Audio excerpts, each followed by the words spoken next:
Welcome to Blizzard Fire. We hope this video helps fire up your solution. You start by verifying accounts and backup, so transfers are smooth. Sign into the same Google account on both phones, and open Google Photos to confirm backup is current. Once done, connect to Wi-Fi and make sure the sending phone has at least 50% battery or is charging. You do this to avoid incomplete uploads or data charges. It also ensures the cloud holds the latest copies. Now check last backup time and available storage, so you can proceed confidently. Next, force the upload and verify sync before transferring. In Google Photos, tap Library, then Utilities, and run Backup Now. You want to see Backup Complete at the top. Once complete, scroll Recent Items to confirm new photos are present in the cloud.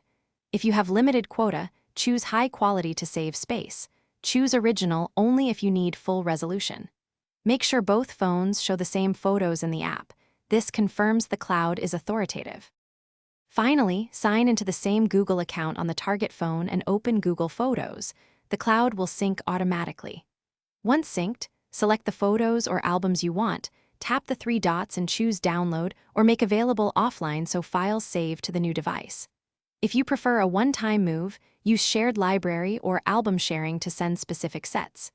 If something goes wrong, check storage space, verify network, and confirm you use the same Google account to avoid missing items. Thanks for watching. If you found this helpful, don't forget to like and subscribe.